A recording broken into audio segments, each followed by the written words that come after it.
محترم سامعین، السلام علیکم۔ حضرت خدیجہ کا مقام کیا ہے؟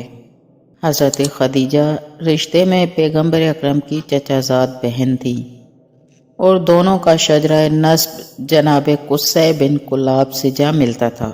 حضرت خدیجہ کی ولادت و پرورش اس خاندان میں ہوئی تھی جو نسب کے اعتبار سے اصیل، ایثار پسند اور خانہ کعبہ کا حامی و پاسدار تھا، اور خود حضرت خدیجہ اپنی عفت و پاک دامنی میں ایسی مشہور تھیں کہ دور جاہلیت میں انہیں طاہرہ اور سیدہ قریش کے لقب سے یاد کیا جاتا تھا۔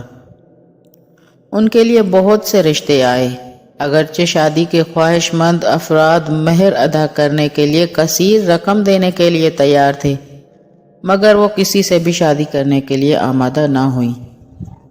رسول اکرم کی راست گوئی و نجابت، شرافت، امانت داری اور اخلاق و کردار کی بلندی کا ہر شخص قائل تھا۔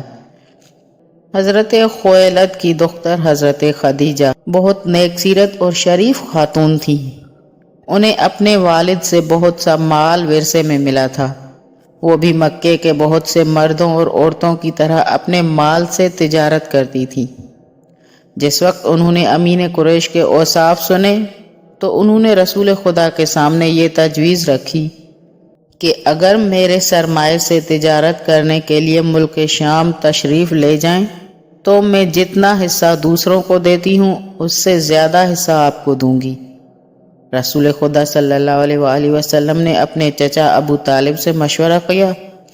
اس کے بعد حضرت خدیجہ کی تجویز کو قبول کر لیا اور ان کے میسرہ نامی غلام کے ہمراہ 25 سال کی عمر میں مال تجارت لے کر ملک شام کی طرف روانہ ہوئے۔ کاروان تجارت میں رسول اکرم کا بابرکت و باسعادت وجود قریش کے تاجروں کے لیے نہایت ہی سود مند و منفعت بخش رہا اور انہیں توقع سے زیادہ منافع ملا۔ نیز رسول خدا کو سب سے زیادہ نفع حاصل ہوا۔ سفر کے خاتمے پر میسرہ نامی غلام جو حضرت خدیجہ کا غلام تھا، اس نے سفر کی پوری کیفیت حضرت خدیجہ کو بتائی اور آپ کے فضائل و اخلاقی اوصاف و مکارم، آپ کی کرامات کو تفصیل سے بیان کیا۔ جب رسول خدا ملک شام سے سفر تجارت کے بعد واپس مکے تشریف لائے تو حضرت خدیجہ نے پیغمبر اکرم کی خدمت میں قاصد بھیجا اور آپ سے شادی کرنے کا اظہار کیا۔ رسول خدا نے اس مسئلے کو حضرت ابو طالب اور دیگر چچاؤں کے درمیان رکھا۔ سب نے اس رشتے سے اتفاق کیا تو آپ نے قاصد کے ذریعے حضرت خدیجہ کو اس رشتے کی منظوری کا مثبت جواب دیا۔ رشتے کے منظور کیے جانے کے بعد حضرت ابو طالب اور دوسرے چچا حضرت حمزہ اور حضرت خدیجہ کے قرابت داروں کی موجودگی میں حضرت خدیجہ کے گھر پر محفل تقریب نکاح منعقد ہوئی اور نکاح کا خطبہ دولہا اور دلہن کے چچاؤں حضرت ابو طالب اور عمر ابن اسد نے پڑھا۔ شادی کے وقت رسول خدا کا سن مبارک 25 سال اور حضرت خدیجہ کی عمر 40 سال تھی۔ اب حضرت خدیجہ جو کہ ام المومنین بھی تھی، ان کے اور رسول خدا صلی اللہ علیہ وآلہ وسلم کے رشتہ ازواج میں منسلک ہو جانے کے بعد لوگوں کے کچھ اعتراضات ظاہر ہوئے۔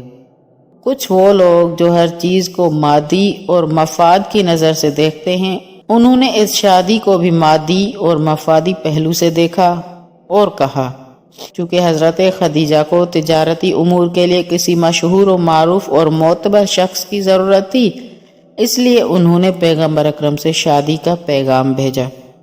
دوسری طرف پیغمبر اکرم یتیم و نادار تھے اور حضرت خدیجہ کی شرافت مندانہ زندگی سے واقف تھے، اسی لیے ان کی دولت حاصل کرنے کی غرض سے یہ رشتہ منظور کر لیا گیا، اگرچہ سن کے اعتبار سے دونوں کی عمروں میں کافی فرق ہے۔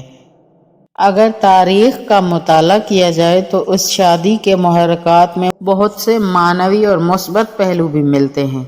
اس سلسلے میں کچھ یہاں پر میں نکات پیش کر رہی ہوں۔ نمبر 1 کہ پیغمبر اکرم کی پوری زندگی ہمیں زہد و تقوی و معنی اقدار سے پر نظر آتی ہے۔ جو اس بات کی دلیل ہے کہ آن حضرت کی نظر میں دنیاوی مال و دولت و جاہ و حشم کی کوئی قدر و قیمت نہ تھی، اور اپنے حضرت خدیجہ کی دولت کو کبھی بھی اپنے ذاتی آرام و آسائش کی خاطر استعمال نہیں کیا۔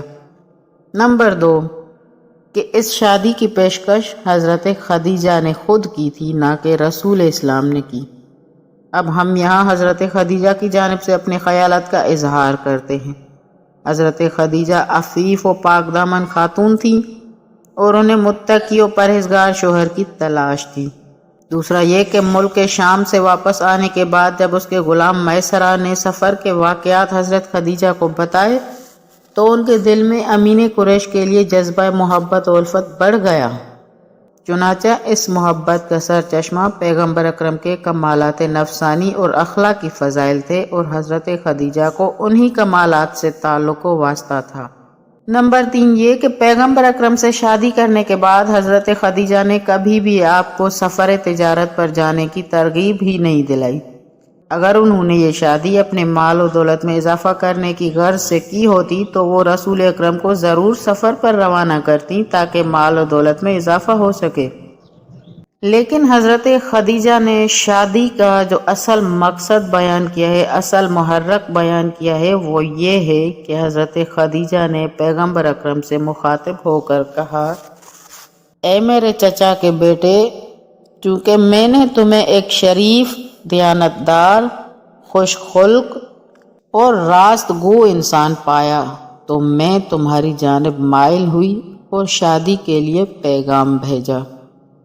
اور بس یہی وہ اصل مقصد تھا جس کو سامنے رکھ کر حضرت خدیجہ نے حضرت محمد مصطفیٰ صلی اللہ علیہ وآلہ وسلم کو شادی کا پیغام بھیجا۔